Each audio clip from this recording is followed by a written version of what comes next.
Pues sí, acaba de tener lugar en la Maison de l'Argentine, en la Cité Internacional, aquí en París, un concierto-proyección en homenaje a Jorge Luis Borges del ensemble Le Pli, el pliegue sería en español, con obras de Ricardo Nilni, compositor argentino, quien ha puesto en música una serie de vídeos de la artista plástica también argentina, Laura Nilni.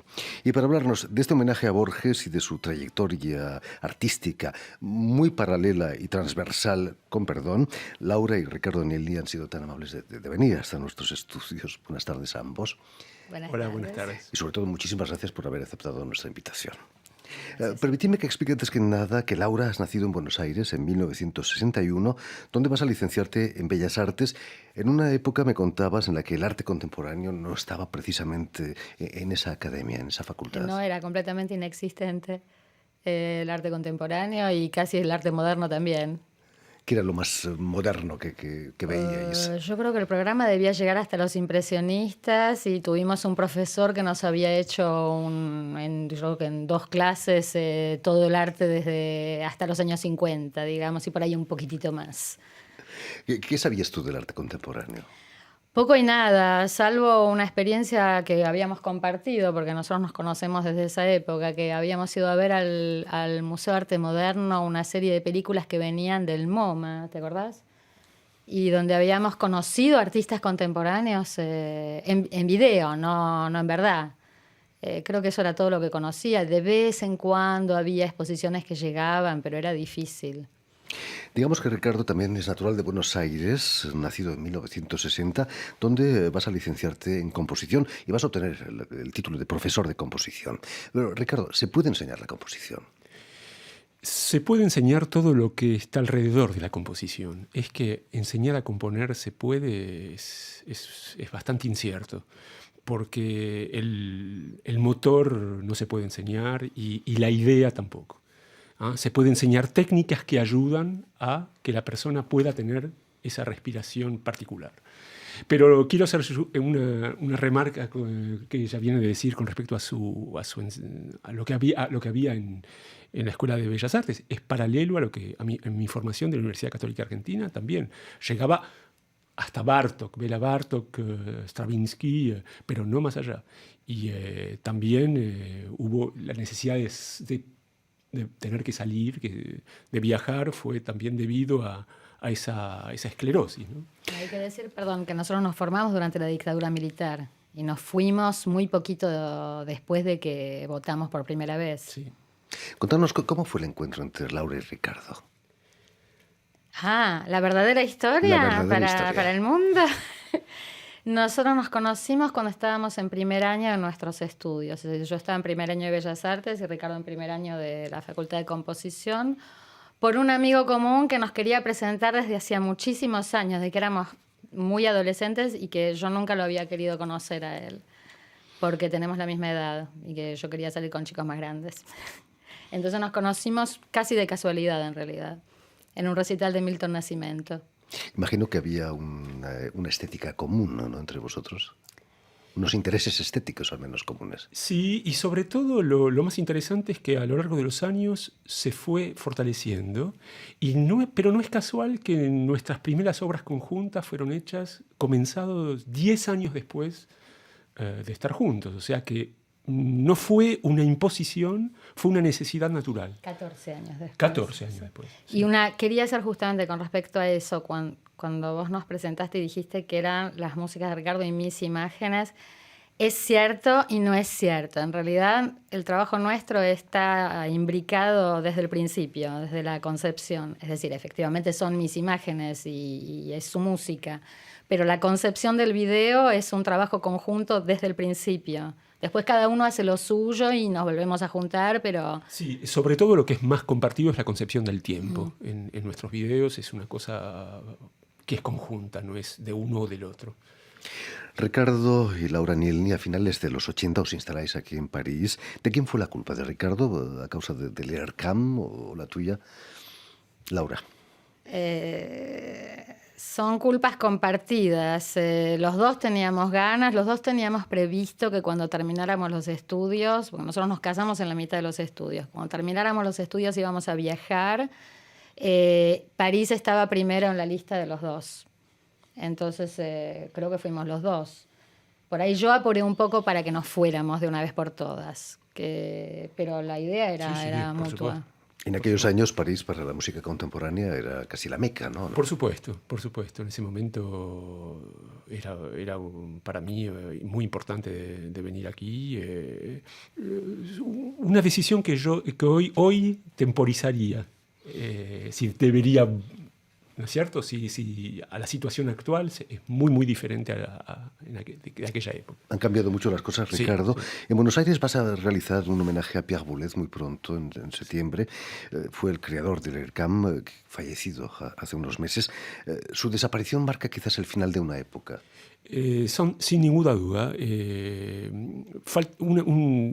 puesto que hay que reconocerle a Boulez, aparte de su trayectoria artística personal en tanto director de orquesta y compositor, su imbricamiento en la vida cultural y su militancia, porque en realidad, más allá de todo lo que se le pueda discutir o de sus supuestos errores, muchas cosas que hoy podemos disfrutar, como la Philharmonie, como el IRCAM, como el Ensemble Intercontemporain, son visiones de Boulez y que él tuvo que luchar contra el poder que era ciego completamente a esas reivindicaciones.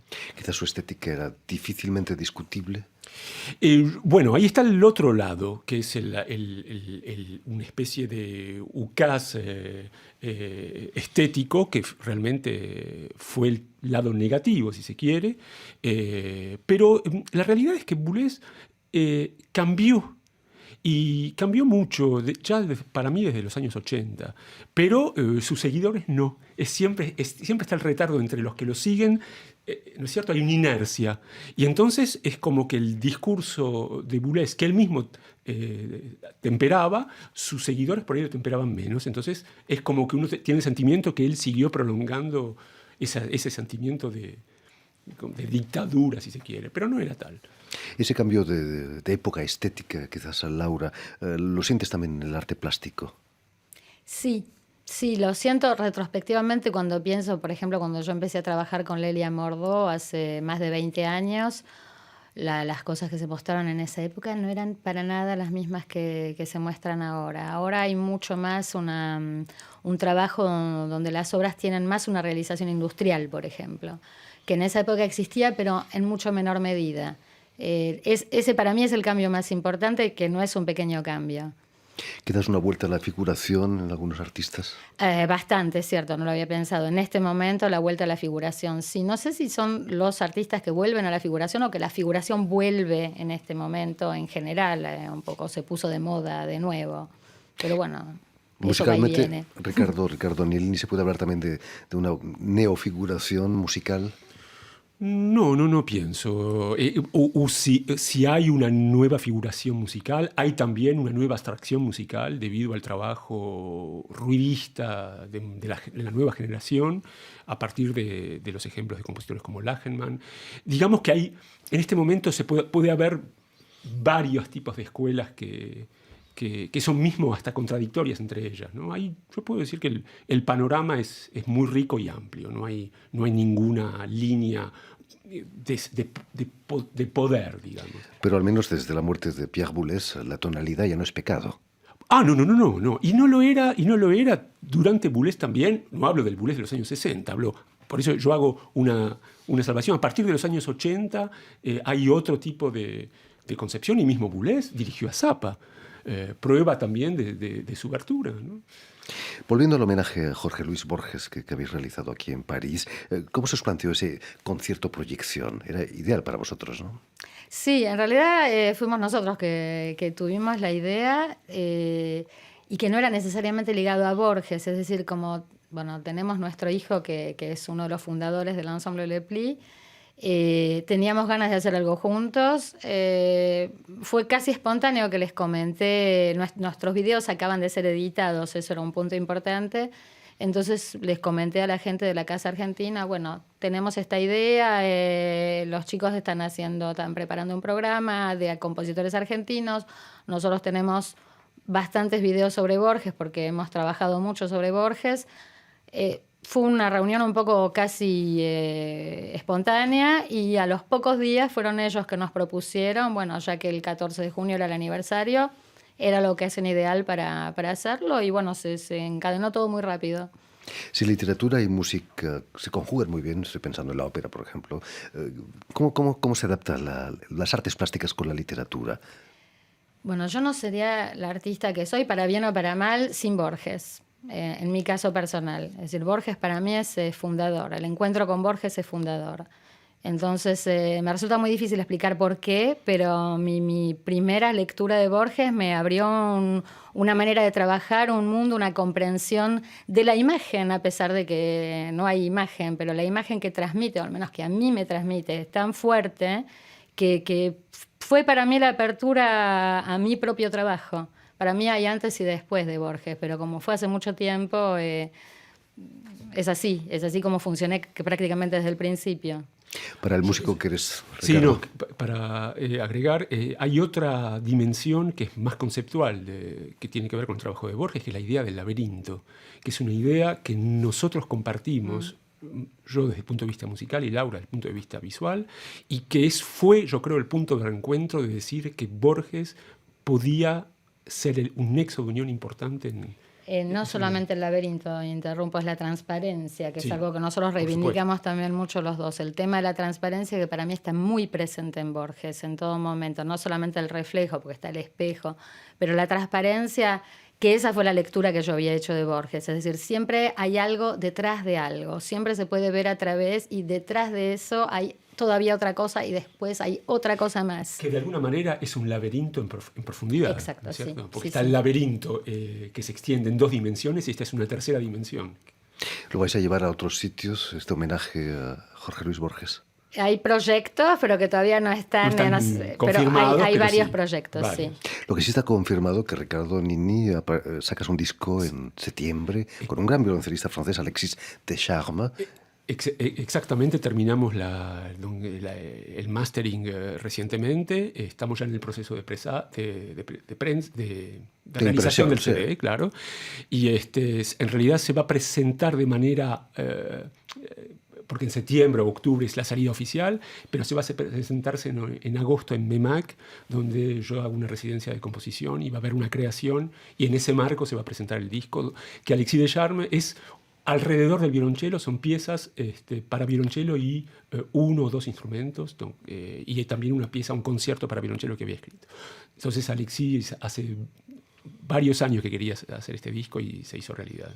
El violoncelo es uno de los instrumentos más expresivos, no sé si me permiten los otros instrumentos. Sí, sin ninguna duda, y en mi música es cierto que está siempre manifiesto y es un instrumento de primera elección. Ya estás invitado para la presentación cuando quieras. Ah, perfecto.